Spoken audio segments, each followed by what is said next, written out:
And he said, I am going to produce and direct it. And you can be invited when it opens as the writer, as the guest. And that's exactly what happened. It opened at the Traverse in Edinburgh, at the Fringe. It's one of the very well known theatre. It's a mainstream hall, auditorium. And I attended the premiere, and I've never seen so many Englishmen. Junction was right at the beginning of my career as a writer and director. I made a lot of mistakes, and I got to know how actors work. I'm an actor myself, so I could train them better. But there was a lack of discipline. Indian actors lack that kind of discipline. They would turn up anytime, and Jyotsna was one of them. I was shocked to see how disciplined she is today and how fearful her actors are of her. That she creates that kind of discipline amongst them. And I remember shooting for it, my only TV serial in Bombay, and Amir Khan was shooting next door. So I sent a message saying, "I'm Shekhar's sister shooting next door. Can I come and see you?" And two of his bodyguards, tough-looking men, were standing there. I said, "Fortunately, I have not been criticized for any role. People have said, 'Oh, it should have been a longer role. We wanted to see more of you.' But I haven't been. I've just been told how good I was, and it hasn't made me conceited. It's made me think." I said, "Why have they said that? Known director, or so and so's sister, so and so's niece, or because they know me."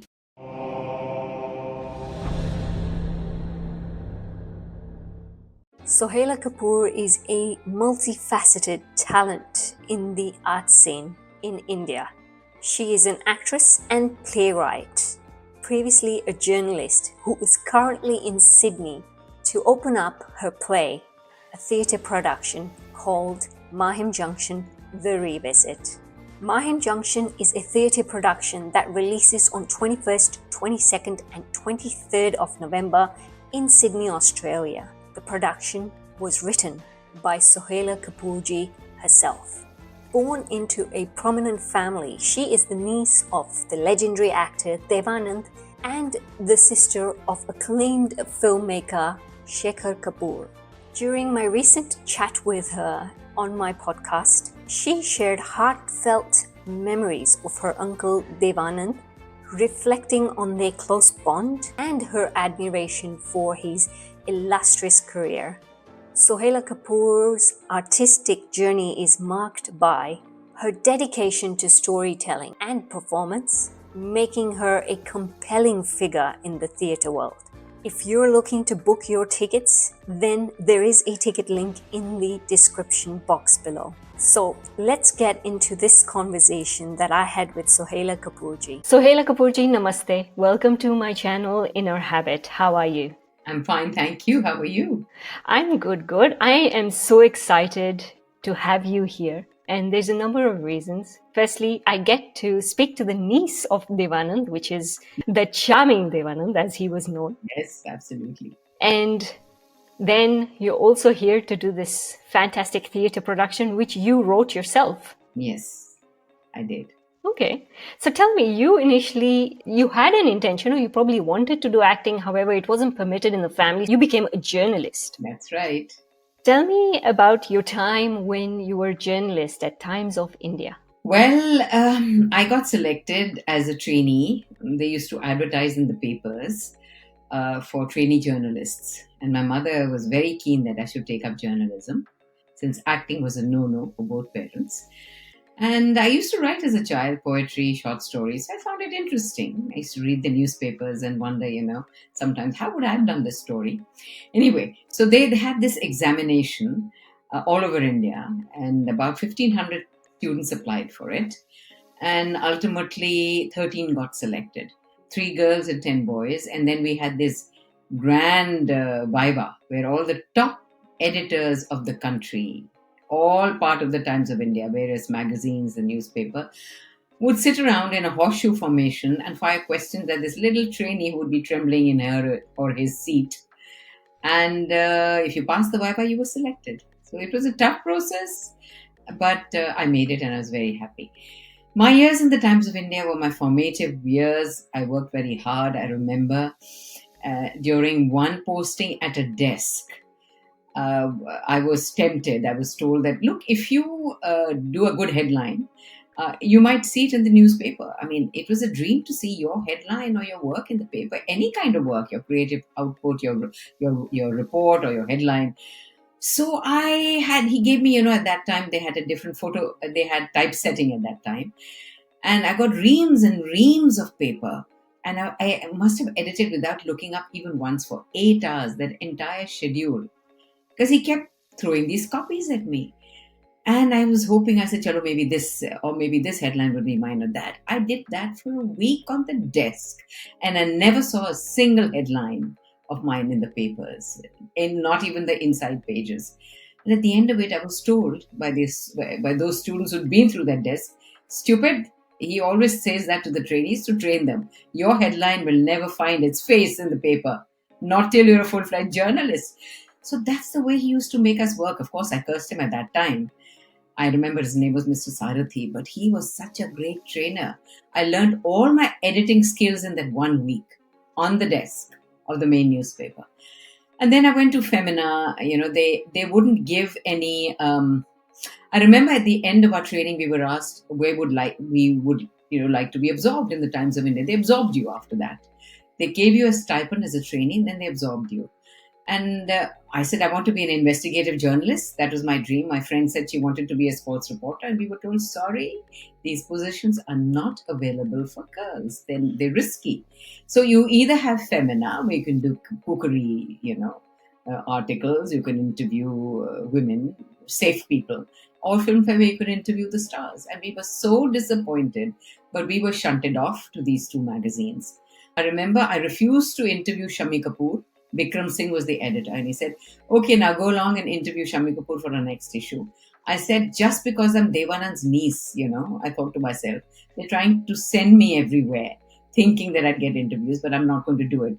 I was very childish because they were not going to tell them that Dev Anand's niece is going to come and interview you, but we were young and inexperienced, So I said, I'm not going to do any star interviews. He said, I'm going to report you, and then you'll be sent right back to your base in Delhi if you don't do it. I said, I don't care.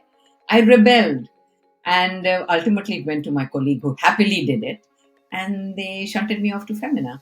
Then I shut my mouth, I zipped up, I said, there's not going to be an opportunity to do the kind of work I want to do.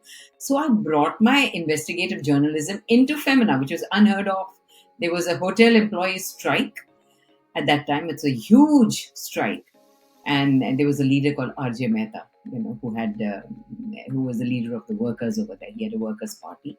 And there was a strike, and I went and covered that strike. And Mrs. Vimla Patil, to her credit, she's the editor, she gave me the opportunity because Femina never did any investigative report, or story. But she published it. And then I did another one. And she said, okay, that's enough. Now you have to get down to the regular work. I've pampered you enough. You've had 2 stories, the kinds that we've never done in Femina. Now you get down to your cookery list. If you don't want to do cookery, you can do some features, you can interview people, etc., etc. And I settled down. And there I worked for many years in Femina. So you enjoyed journalism, in a sense. I enjoyed journalism. I learned how to enjoy editing and writing. Is that when you actually wrote Mahim Junction? No. I wrote Mahim Junction much later. We had actually migrated to Canada. This was my second year in Canada. And my husband had gone to, I was married by then. I had a small child. My baby son and my husband had gone back to India. And I was all alone. We just rented this massive house in the suburbs, very much like the suburbs in Sydney. It was called Markham. And I had nothing to do the whole day. I was not employed. Because we just turned up and it was difficult to get a job at that time. Not that it's any easier today, but still. So I said, why don't I write a play? And what do I write? Because I was doing theatre. I've been doing theatre since I was in high school. Why don't I try my hand at a play? And what play should I write? So I thought, I used to enjoy these films of the 60s and 70s. And, one grew up watching them. Why don't I do a spoof on Bollywood? Nobody's ever done it. And let's have the first film unraveling on stage. So that's when I wrote Mahim Junction. It took me exactly a week to complete it. And I remember I was laughing so hard when I conceived these characters and wrote the dialogues because I was remembering my time and all the comedies done by Mahmood and Johnny Walker and Aruna Irani. I thoroughly enjoyed the writing. That's when Mahim Junction was written. Do you want to know the interesting thing? We were playing Antakshri about a weekend ago, and we were at a friend's place. It was a Diwali party. The most interesting thing in the whole of that Antakshri was we were only singing songs from the 60s, 70s, 80s. Nobody today remembers the songs that are coming out today. Everybody sings those songs. They were the maestros who imagined these songs, who wrote them, and they were really creative. And they used to take time over their songs, and they put a lot of love and focus into them. Today, it's very robotic. It's more like an industry than really creative work, which is why those tunes and those lyrics are remembered. They're beautiful. And people, in different moods, different times of the day, like to listen to those songs, which enhances that particular kind of mood.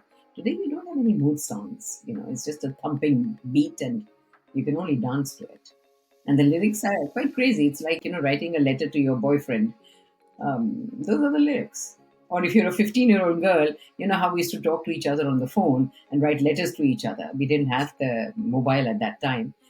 Those kind of lyrics, crazy letters, stupid, grammatical errors and everything. Those are the kind of lyrics today.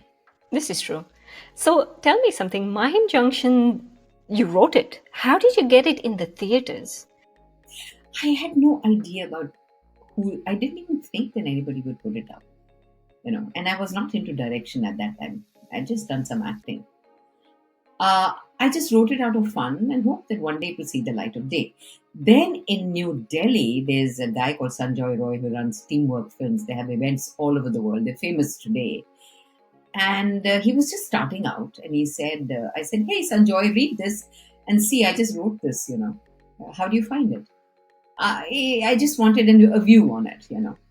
And he didn't say anything. There was complete silence. And he says, leave it with me for a while. That's all he said. I said, okay, I'm not going anywhere. And you're in India, I'm in Canada, do what you like. And then he got back about 2 months later and he said, listen, I sent it to the Edinburgh Fringe Festival and they loved the script. They said it's unusual and nothing like this has happened before. And they had no idea about Bollywood at that time. No idea. They hadn't bothered to see those films either. And they said they find it most interesting. And the Fringe invited us to perform that play. I was thrilled out of my mind, but I was totally confused. I said, why would they go for a play like this? I had written and said, this is so unusual. It's not your usual adaptation of a French or a German play or a great writer like Tendulkar, translated into English. But there it was. And he said, I am going to produce and direct it. And you can be invited when it opens as the writer, as the guest. And that's exactly what happened. It opened at the Traverse in Edinburgh, at the Fringe. It's one of the very well-known theatre. It's a mainstream hall, auditorium. And I attended the premiere, and I've never seen so many Englishmen bring their tankards of beer into the hall, get drunk, and get up on stage and dance with the dancers. I was amazed. They had to be gently pulled off the stage. It was a huge hit. It was a huge hit. And of course, I was sent back after that. I wasn't supposed to travel with them. It was expensive. I'd been put up with them for a few days and stuff. But Mahim Junction got a life over there. It wasn't called Mahim Junction. It was called Ye Hai Mumbai Meri Jaan. That was the original title which I'd given it after Johnny Walker's song in CID, I think, the film. And they were put on tour. They went to, I think, 4 or 5 cities in the UK, and they were all full house performances. Then after a while, there was a lull. And I asked Sanjoy, I said, why don't you open it in India? He said, nobody's going to come and look at it in India. They're not interested. They can see those films. I said, it depends on how you do it. Just because an audience gets to know Bollywood, that's how they got to know Bollywood abroad, and it was popular. Doesn't mean it won't be popular here. People are used to it. Try it. Nothing like that has ever come onto the stage in India. So he said, okay, I'll do it. And he kept me waiting for 2 years. Nothing happened. And then I said, listen, you give me my script back. I have it, but I need to have your permission since you were the first person to perform it. He said, you can perform it in India, but you have to change the title because the title is our copyright. So I said, okay. And I said, what else could I call it? Now, since that whole slum that we're talking about was established at Mahim, between the tracks between Mahim and Bandra, that's where I used to travel to the Times of India. And I saw that they'd completely taken over a pair of tracks, and they spread their belongings over there, their hutments, right over the tracks, and they complete possession of it, and there's nothing that the railways could do about it. I said, why not call it Mahim Junction? And thereby hangs the tale. And then we took Mahim Junction all over. We went to, it did very well when we opened it in India. It was a slow beginning, but it did very well. Thereafter, we were invited to 3 continents and 7 cities. And it was it performed at the National School of Drama Theatre Festival, which is one of the most prestigious in India because that's a professional training school for actors and directors. And I think we were on for about a year. We got exhausted. We had many performances everywhere in India. Also, we traveled Bombay, Hyderabad, I remember, Jaipur, and the different countries. We went to Canada, we went to Malaysia, we went to Abu Dhabi and Dubai and couple of other countries now I can't remember. But then it stopped completely. And then Jyotsna woke up one fine day because she played the heroine. She was the original Radha. And she said, why don't we do it here since I'm in Australia? I said, go ahead. So called it Mahim Junction, the revisit, since it had a life before that. What was the appreciation of Mahim Junction in the other countries, in the Asian countries versus the European countries? They were puzzled by it because they'd never seen anything like it before. And some of the audience went back thinking, what have we just seen? Is it a Hindi film? Is it a play? And the ones who had enjoyed Hindi, vintage cinema, loved it. But I remember one incident in Malaysia, in Kuala Lumpur. We had this light man who was sitting next to me, who was doing the lights. He was a Malaysian, a Chinese Malaysian. And, I just happened to turn to look at him to see whether he was comfortable. Because he didn't know a word of English.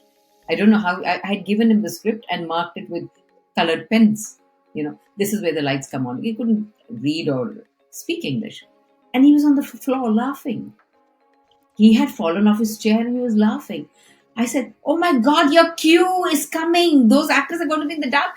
And since he couldn't understand, I said, get up, cue. And then he realized what he did. Oh, sorry, got him again. So that was the kind of reaction people had. And then we have one character, I'm not going to reveal very much about it. It was so popular that people stayed back to be introduced to that character, the actor who played that character. So it was popular. Yeah. I think I know who that actor might be, but I won't say much for the Sydney show. Surprise. How was your work in Mahim Junction different from your other works? Well, Mahim Junction was right at the beginning of my career as a writer and director.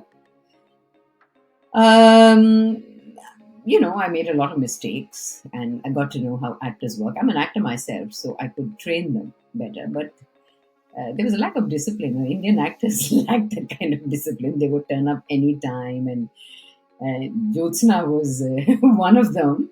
I was shocked to see how disciplined she is today and how fearful her actors are of her. That, she creates that kind of discipline amongst them. But she was very lackadaisical herself, and I had to pull her up all the time. But I knew that she would deliver. I had that confidence. So I faced a lot of discipline problems from the actors. They would come late or they wouldn't turn up and suddenly give me a call in the morning and say, I can't come today, ma'am, or send me a message. That's about it. I found that hard, very hard, because I had this very complicated play to put together. So Mahim Junction gave me a few heart attacks, but it prepared me for the other plays that I was doing in India. And I knew how to handle the actors, how to talk to them, when to yell at them, when to, use a bit of psychology on them. I learned my trade as a director, or the tricks as a director, with Mahim Junction. What themes? I mean, we know there's a 60s, 70s theme, Bollywood theme in this. And this is about all that I really have been given to work with. But is there any other themes that we should look out for when we go and watch this beautiful theatre production? I think you would enjoy the songs, the dances, and also the romances between the different characters. And that vintage feel, which is very popular today, is very entertaining. There's a lot of color in it, a lot of color, a lot of romance, a lot of songs. It's why we went and saw all those films all those years ago. You see that This all is, unraveling on stage. it's so true. And even today, if you put a film in the cinema that was from the 60s, 70s, even 90s, we still watch Dilwale Dulhaniya Le Jayenge. Yes, yes, yes. That's 90s. Yeah, 90s. But it's such like, even on Netflix, we sometimes watch the 60s and 70s movies and we love it. Yes. Because they're simple, uncomplicated, and they just talk about emotions and the very basic emotions of love, jealousy, anger, and everything is resolved in the end. Even the vamp or villain come around to the point of view of the hero and the heroine. So it's like a happy fairy tale. I think all Indian films of that era were fairy tales. It starts off happily, there are problems on the way, but the obstacles are surmounted, and it's a happy ending. And everybody wants to feel happy today because there are enough troubles in today's world. You just want to be entertained. And that's what Mahim Junction will do. Now, you've rightly mentioned that you are an actress currently. You were in Dopatti recently. And you also still write, I assume? Yes, I do. Absolutely. I do. So, how do you balance the two? Well, at the moment, the last 2 years, I was extremely busy as an actor in Bombay. I did a lot of serials, what we call OTT, that's web series, and I did a couple of films too, one television serial. I was very busy, and this year I was determined to do a lot more theatre. And we had bookings. We did a play or a dramatized reading a month. So for 12 months, we had 12 productions. Every month was something different. And that was very challenging and exciting, especially I had to fit it into my shooting schedule. Fortunately, I finished all my projects in Bombay and I could focus on this by the middle of this year. But I got myself a producer because I was managing everything on my own earlier. Got myself a producer, and she had the company going and doing things even in my absence. We would plan things together, and it would just be perfect at the end of it. Even if I was not present at the show, a few shows I couldn't be there, but we carried on. The theatre was very happy with us, and they were happy to give us dates in the future. That's really good. Now, I know that you also did The Family Man. Yes. That, I think, was a fantastic one for OTT. We Yes. still watch it on repeat a number Yes. of times. Yes. Tell me about the differences in role. So in Dopatti, you were the judge, and in The Family Man, you had a different character. Yes. How do you prepare for different characters? When the family man, I was the principal, a nun of a school, and whenever Manoj Bajpayee's kids get into trouble, which was often, I would summon him. And he was always on the phone giving orders to his minions, and he would hide the phone under the table and be on it, and I caught on. So I would scold him like he was the son who was in trouble. I would treat him like a small child and tell him I completely disapproved of his parenting habits, and that if you don't give up your phone, your child will never give it up either. He's a mini you in school, and I disapprove of that. How do I prepare? I think it's just experience as an actor, and you listen to the director, and you get into the room. You read the dialogues a couple of times, you look at your costume, you look at yourself in the mirror, and you get into the role. That's it. I'm going to go back to Mahim Junction a little bit.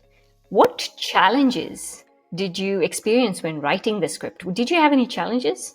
No, I didn't. Like I told you, I enjoyed writing it because I wasn't writing for anybody. There wasn't a list of do's and don'ts. I just wrote what came into my mind. No challenges. It was smooth.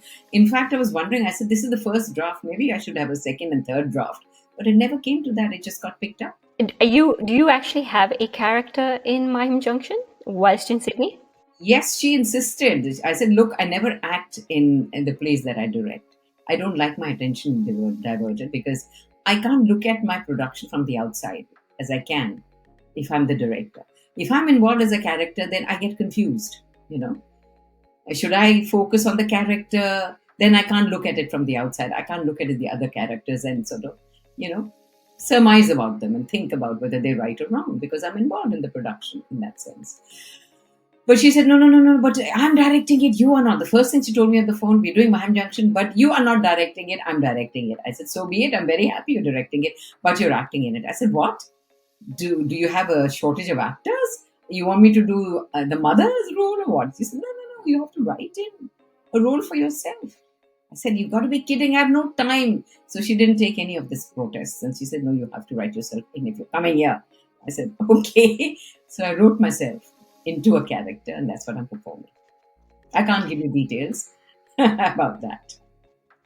Well, surprise, surprise, Sydney just has to come and watch it. Yes, you have to come and watch it. What are your expectations, or what do you envisage will happen to the Sydney crowd when this play starts? What is your expectations?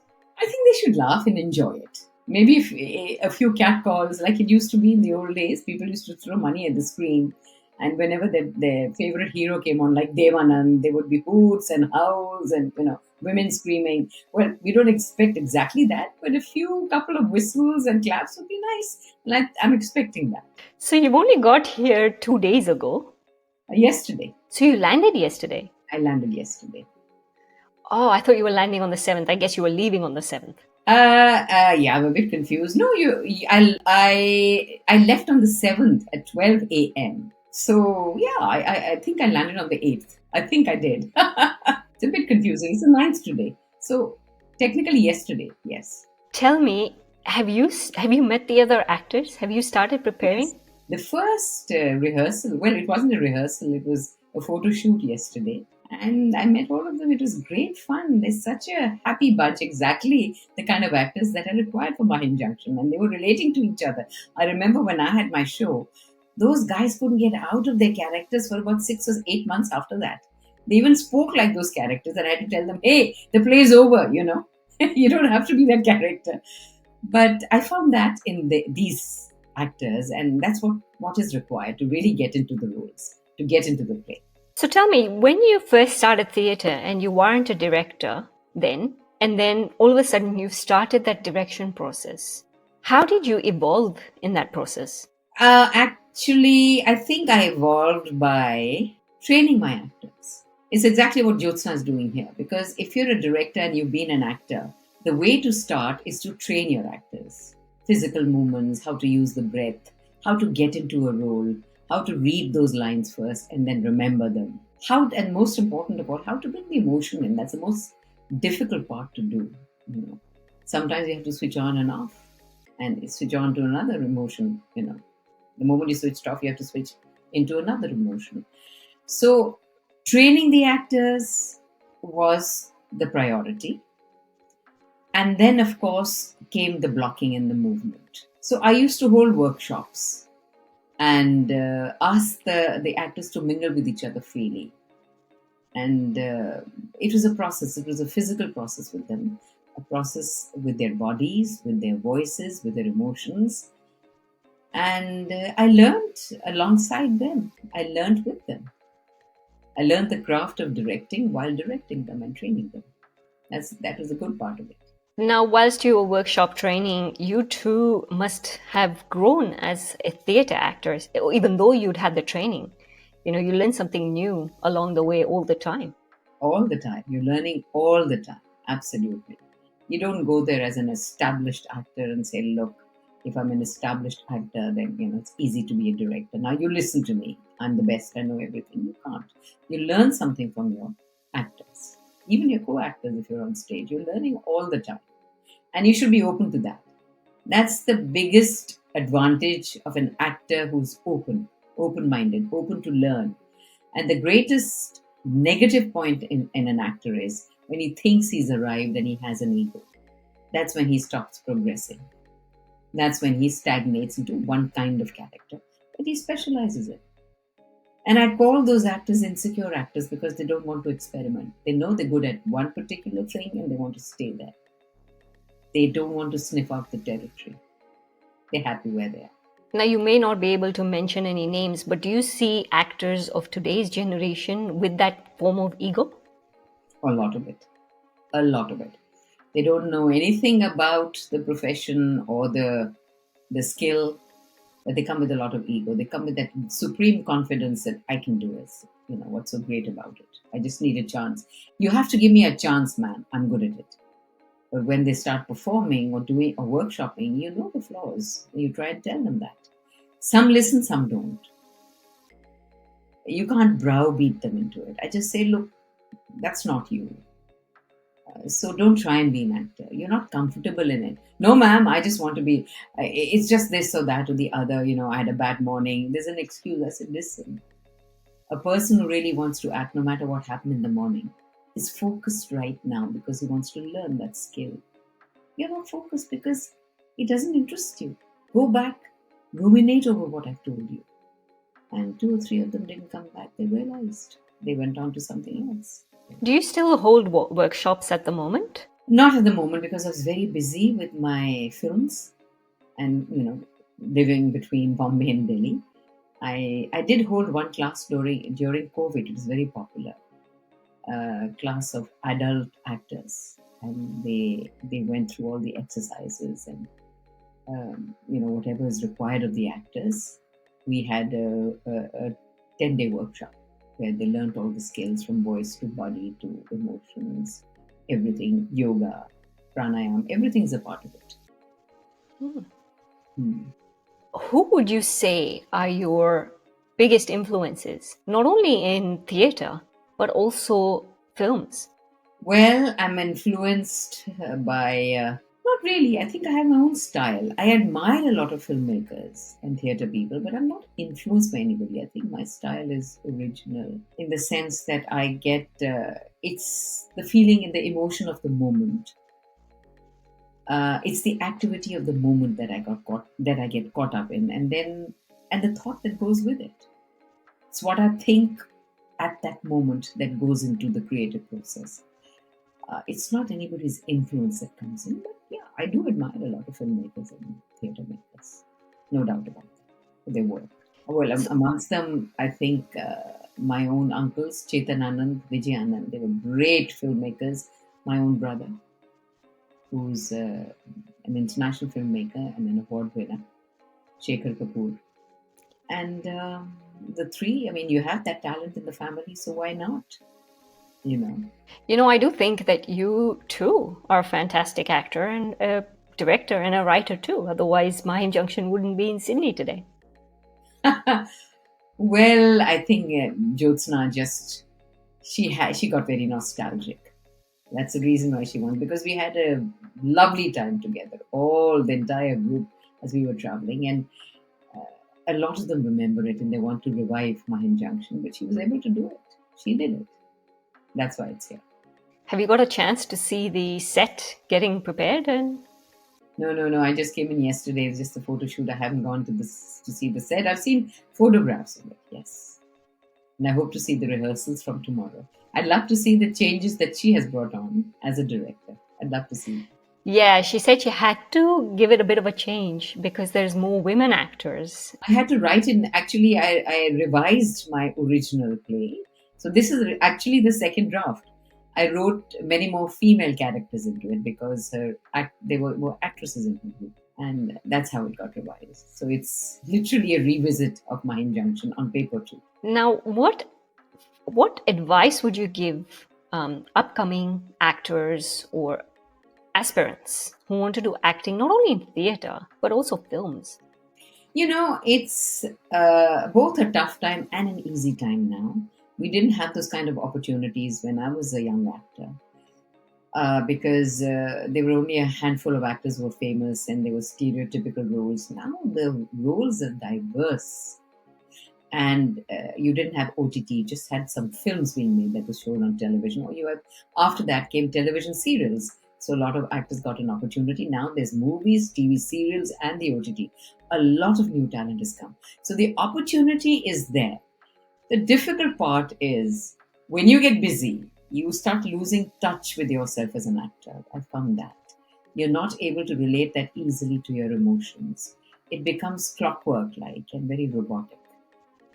That is a pitfall that an actor should avoid. So you take as many as you can, which does not rub out your skill, but which enhances your skill. And you, like I said earlier, you're learning something every time. And the actors who manage to do that are the ones I admire. So that's my advice to newcomers. Take what you take what you're happy with. You know, I know it's important to make money. So initially, maybe you could do some crappy roles, perhaps, to make the money. But once you have enough to look after your daily needs, your rent, your food, and everything, if you're not staying at home, a lot of them come to Bombay from smaller towns. After that, you should try and get choosy because there are a lot of scripts being written. It's not that the actor can choose, but he can always do different kind of tests on himself, different kind of auditions. It's become so easy, because you self audition with your phone and send them to casting directors. Look, this is what I'm capable of. This is what you asked me to do, but this is what I'm capable of also. I can do this kind of a role.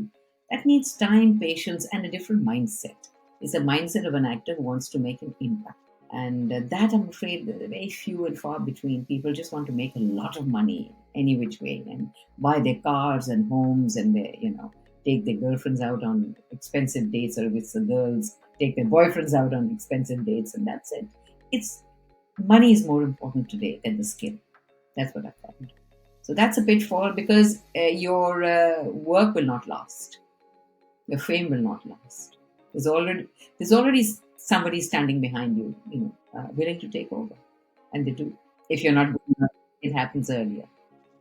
Yeah, it's so true. And you say that, and I was having the same conversation in my podcast interview with Shishir Sharma, who is a good friend now. And he also said, he actually posed the question back to me. He said, why do people want to be actors? What is it about being an actor? And you actually hit the nail on the head. It is that money. It's the money and fame, and the fact that your photographs will be there in the magazine. It's the fame and the money. It's the glamour of it. It has always been the glamour part. But if you want to be an actor, it's not just the glamour. Shishir and I worked together in a movie called Silence, starring Manoj Bajpayee. We worked together in our younger days at theatre unit, started by Satyadev Dubey. We've all been trained by him in Mumbai. Yes, he mentioned, and he actually says hello to you, by the way, which I forgot to mention initially. Hello back. So tell me about your motivation. How do you stay motivated when you are in theatre?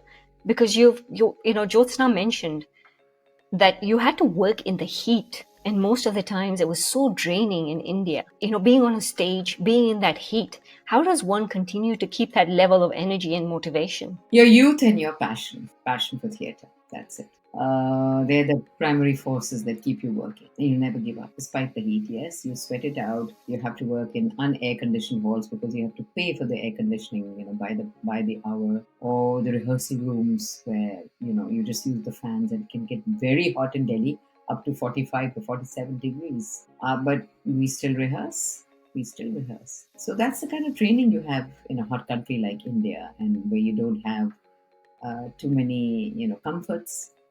And theatre is not considered, at least not in Delhi, a big time profession where you can manage to, get something to eat, and somebody will give you tea, and you can cool off in the air conditioned room during breaks. Nothing like that. You just have to keep at it, sweating without food. Hopefully, you have your water. There just be a water bottle and a couple of glasses around. It's just the passion. We've had people rebelling and yelling at each other, and tempers have been afray, but everything settles down because everybody wants to be on stage. At the moment, at the end of it, they want a perfect product, and that's what keeps everybody going. Now, I'm going to talk about your uncle a little bit, because if I don't, then everybody will be like, you didn't ask them about Dev Anand. Of course, I understand. A good memory of him, when you used to meet him. Well, one memory is something that I revived just this morning. We were watching his film Asli Nakli from the 60s. And I remember I was a very small girl, and I went up to him. I'd gone to my Masi's wedding. And one memory is he would say, Nani is my pet name. So he would say, Nani, you want to go for a walk with me? When he would come home after the shoots. I said, yes, uncle. And he had the most hypnotic eyes. They were really not just hypnotic on the screen. He had very hypnotic eyes in real life. So I said, yes, uncle, looking at the ground, I would like to come. So he held my hand, he took a stick in his hand, and he would go around. And I remember the sound. We went to the garden at the back of the house. And I remember the sound, tuck, tuck, tuck, tuck, tuck, tuck, of the hit sticking the ground, of the stick hitting the ground. And I asked him, I said, Uncle, why are you hitting the ground? And he said, there are a lot of snakes that come out at night. That's why. And many years later, I reminded him of this little incident. He remembered. He said, yeah, I remember, but there were no snakes and I never carried a stick. I said, that's a faulty memory. And the other memory is asking him, going up the winding staircase from his living room to his bedroom and saying, Uncle, which film are you making now? And he looked down at me with the typical Dev Anand, shaking of the head. And he said, Asli, Natli. I remember that. And I remember the bar used to be a frightening place for me because where all these stars used to come, Dilip Kumar and Raj Kapoor and Sunil Dutt and the whole Jimbang used to come to their parties. Of course, we kids were, we had to stay out. It was only the adults. And I didn't know these stars very well because I was really small. But I remember they had a mask over the bulb. The bulb at the ceiling, the wall bulb, they had this frightening red mask over it. And that's what put me off from going inside. Nobody had to stop me. It scared me because it threw out a red light. So that is a memory. My mother didn't have to pull me away. I wouldn't go anywhere near it. And the other memory is my Masi getting married. And there was Dilip Kumar over there. And everybody fell silent and looked at the gate. She got married at Dev Anand's house. And everybody looked at the entry, and there walked in a very majestic sadhana. She had a neck like what you call a surahi in Hindi, long neck, and those kundan earrings that she wore. And she sashayed in, and everybody, including Dev Uncle and Dilip Kumar, fell silent, were just looking at her admiringly when she walked in. I remember that moment, and I was looking at people and said, why are they all silent? And then I looked at her, and I understood why. She was so beautiful and statuesque. So even at that tiny mind of mine, acknowledged that. These are some of the nice memories I have. And playing hide and seek with Sunil, Dev Uncle's older son. We would hide under the bed, and Mona Auntie, Kalpana Karthik. She was a beautiful woman, but she wore makeup all the time. She looked like a 50s heroine most of the time, always dressed. You never saw her without makeup. Even now, till her late 80s, she was wearing makeup. So God bless her. She's in her early 90s now and doing very well with a pretty decent memory. But she's become more reclusive now because of her age. But she would come looking, and she used to call him Chuni. Chuni! Chuni! Where are you? And he would be quaking under the bed. I said, don't get out. She'll yell at you. And then she would promptly, we thought we were very clever. She would look under the bed and she would say. And then he would very sheepishly drag himself out and I'll meet you later. She would hold his hand firmly and take him out. There's something he forgot doing, maybe his studies, or maybe he forgot his milk class, or he was not supposed to be down there with me at that time. So these are little incidents and anecdotes, and I remember, and we were in awe of Mona Auntie and quite scared. I couldn't approach her. I wouldn't approach her, but I would admire her from a distance. Such beautiful memories. Lovely memories. I remember, two other incidents. If you have time, I'll tell you. Two other incidents. Once as a kid, I went to Mahim Studios, which is where they mostly shot. And there was Mala Sinha sitting there. As a kid, you recognized, I was a little older. So I knew this was Mala Sinha. I'd seen her films. And she looked at me and she said, "Ye munni kiski hai?" So Dev Uncle smiled and said, "She's my daughter Sheila's, she's my sister Sheila's daughter." And she sort of held my hand and said, "So cute." I felt great. I said, "I'm going to be a heroine like her. I'm cute, so I can face the camera." And then when I was much old, I remember taking my whole Jingbang lot from school to see the shooting of a film. And that was Tere Mere Sapne. And we were all kids, and I was writing for the school magazine, and I wanted Mumtaz to sign an autograph. And I don't think she really had learnt English till then. And I kept pestering her like a kid now. "Please, ma'am, for the autograph for my sandesh. So she said, "Okay." 8 minutes, she said. She went in, and then she turned out, and there's a beautiful scroll. What is it? Scroll. Mumtaz, beautifully done. I think somebody signed for her inside when she came out. And at one time, I saw a very drunk Prem Nath during Janeman, the shooting of Janeman, and he came late and he was drunk and there was a fight between him and Bharat Kapoor. He was supposed to squirt the milk of a buffalo into Bharat Kapoor's mouth, and he almost strangled the chap. He was so high, and Dev uncle was mad and furious, and he kept saying, Premnath, stop it! And then he stopped the shooting, and my uncle Chetananand, this is one of the times that they got together after many years. They were making the film together. It was Dev Anand, Hema Malini, directed by Chetananand, and Premnath was the villain. Stop the shooting! And Premnath was wild, and they almost got into fisticuffs, but they didn't. Dev uncle just backed off and said, shooting finished for today.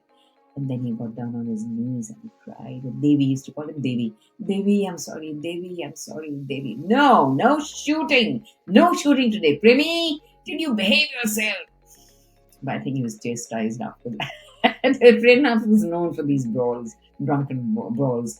And I remember when he entered Mehboob Studios, he started shouting from the entry, Devi, I'm here, Chetan, oh, and he had this voice that he would deliberately sort of thicken. And he was shouting from the entry, and everybody looked at Chetan and said, he's alive. But Dev uncle sort of straightened his tie and stood there, looking very angry. He was furious.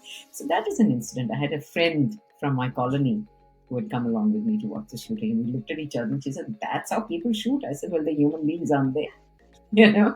He probably has a hangover from last night and tippled a little more in the morning, and he came. So these are some of the beautiful memories that I have of watching shoots on holiday. Yeah, They're beautiful memories, I must say. and they're real fun. I have an interesting story to tell you. Actually, Mumtaz was in Mombasa, obviously, because she did get married.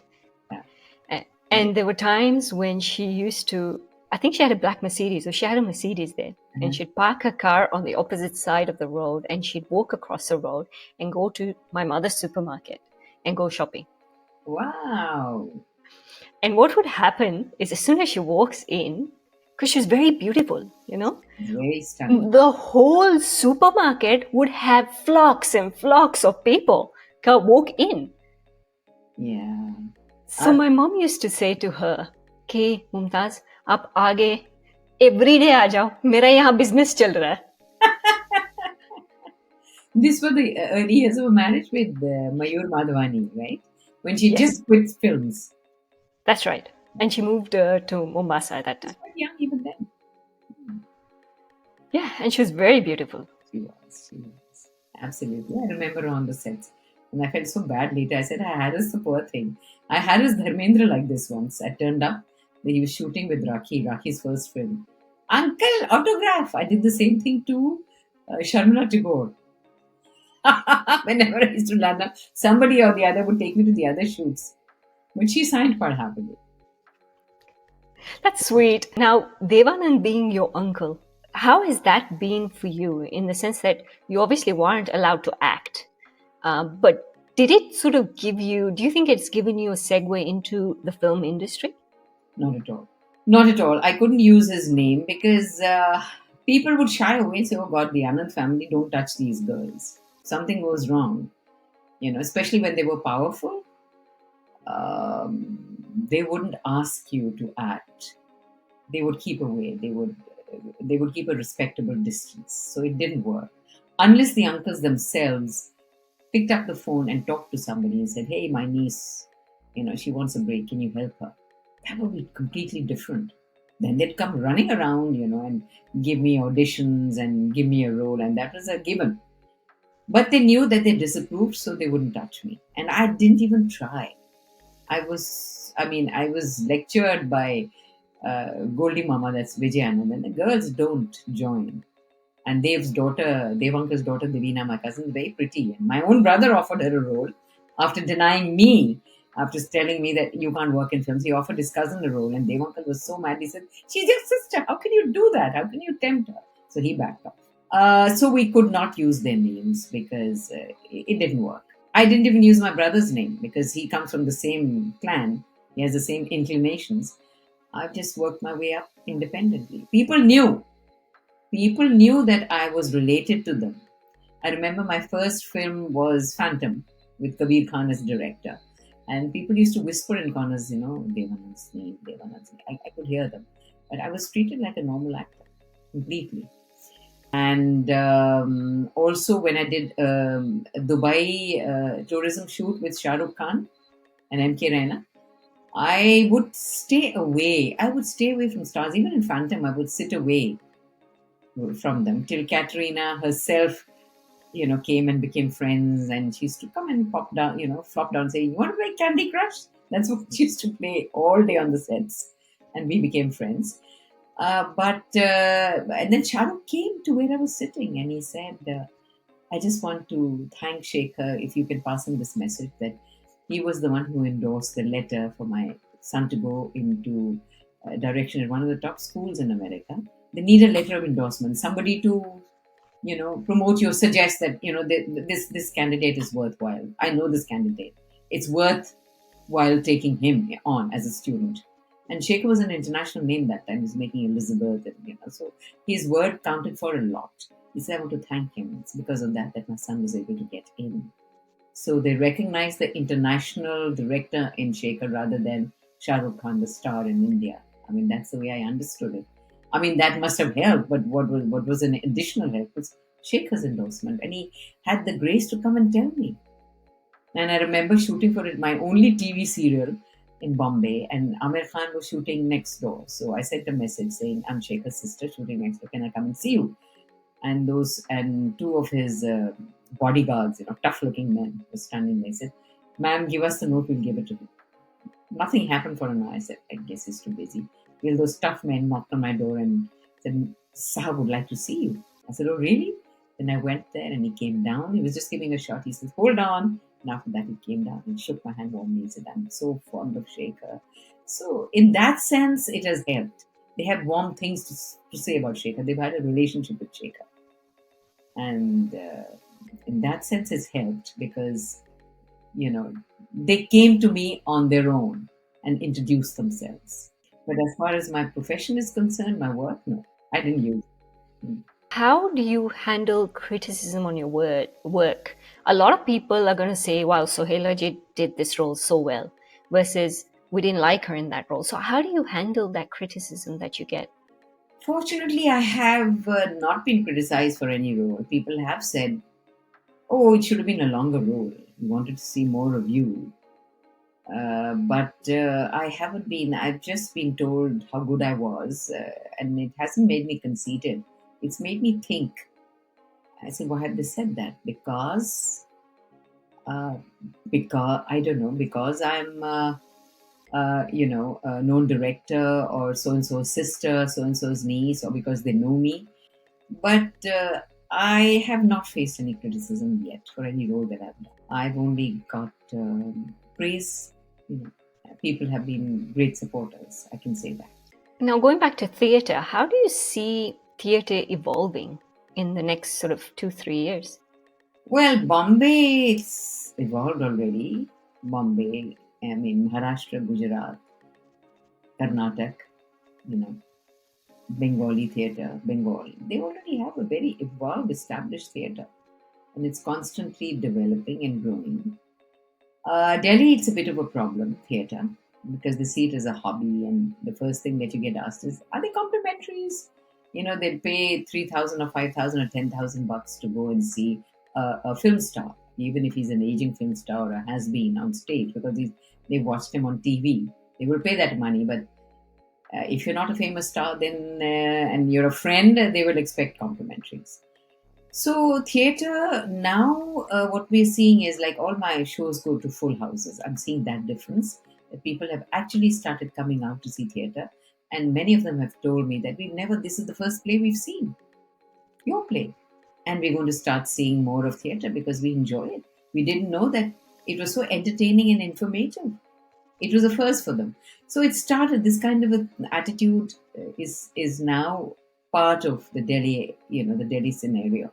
More and more people are seeing theatre without having famous faces in it. Theatre for the sake of theatre. But it's a slow build up. It will take a little time, but I'm optimistic about it. It's come after many years of denying theatre, or not feeling that it's anything worthwhile going to. They'd rather sit at home and watch a film or go to the theatre and watch it. But now they'd like to see plays. Yes. I enjoy watching plays. I really do. I've done. I think we did it in Prague. Actually, I've done the opera as well, so I love that as well. Wonderful. I'd love to Yeah, do opera one day. That's my dream. they are just magnificent, and it was actually all in French, if I'm not mistaken. It was all spoken in French. Like I understand a bit of French as well. Uh-huh. And you spoke French? You sang in Yeah, French? Oh, wow. My brother has gone to stage productions, and he's done a German opera called Matterhorn in Germany, which is a success in German.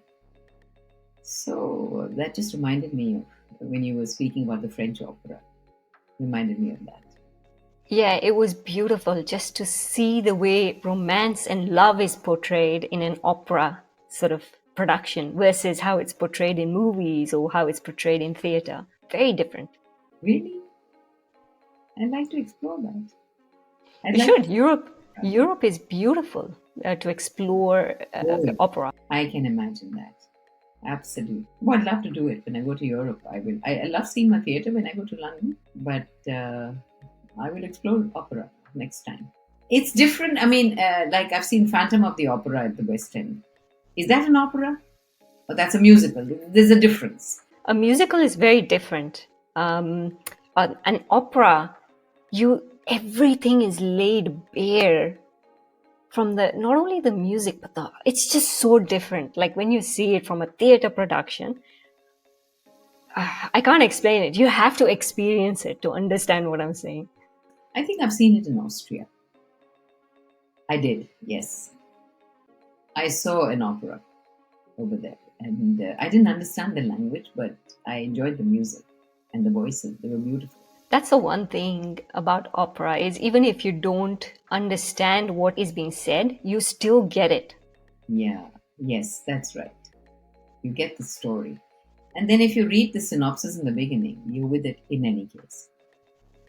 Sometimes, of course, you wish that you understood the language because there's a beauty of poetry in that, but you generally, get what they're trying to say, the theme. You understand it. You can enjoy the music, which is wonderful. Tell me what future projects, and I guess this is my last question from me. Mhm. What future projects do you have in the pipeline? In films or on for stage? Both. Films, I don't know. I have to get offered something. I've been offered a lot of ads. I've been saying no because I have a busy season till December. And I finished a couple of OTT serials which should be released by the end of the year. But theatre, yes, I am very excited. I'm producing a show on the three Anand brothers. A lot of books have been written about Navket and their company, how they worked, how Chetan Anand worked, how Vijay Anand and Dev Anand worked. But nobody has spoken about how they gelled as three brothers right from the beginning, how they influenced each other, and their stamp, their particular stamp on films. So I am doing a show called Anand Hi Anand, which talks about all three brothers, not any one particular brother, and how, like I said, how they worked with each other, how they gelled and influenced each other, right through from the 40s to the 70s and the films they made. And it's an audio visual. And I will have some actors, while I'm the main actor, I will be sitting and narrating that story with my own personal anecdotes and the research that I've done on them. There would be some actors, piping out. If I talk about Dev Anand, instead of me saying this is what he said, the actor playing Dev Anand would say it in the Dev Anand style. I said, that's what he told the producer. So there are three actors who will be playing the three brothers, and they will sort of pipe up every now and then whenever they have to. Two women who are playing the wives, and a couple of other actresses like Soraya and Zina. And the rest of it is just their story. They'll have little intervals in which they will connect to the story and they will enhance it. Plus, we will have songs, live singing on stage. So it's going to be a real treat. Stills from their pictures. It's an audio-visual treat. That sounds really exciting, and I hope you can bring it over to Sydney, Australia. It'd be fantastic to watch. Yes, I'm sure we'll get, because their fans are that's a legion. There are lots of fans who will turn up anywhere in the world. especially when you're talking about the older films. They would like to know how they were made. So I will talk about that. The behind the scenes, BTS as they call it in technical terms, in the industry. I want to thank you for this fantastic conversation. I have had nothing but fun speaking to you, learning about the little bits that you know, the walks that you've shared, the hiding under the bed, and all those fun moments that you've had as a child. But also, learning about Dev Anand and his acting. And yes, everyone remembers that memorable head. Yes, yes. The style. Even today, when somebody is imitating him at my age, when I've seen a few of his movies, not as many, and I just go, that's Dev Anand, just that head movement. Many people have tried to imitate him. He's had some clones that he's acknowledged were good. So thank you so much. I truly appreciate it. Thank you, Shruti. I enjoyed the interview. Thanks.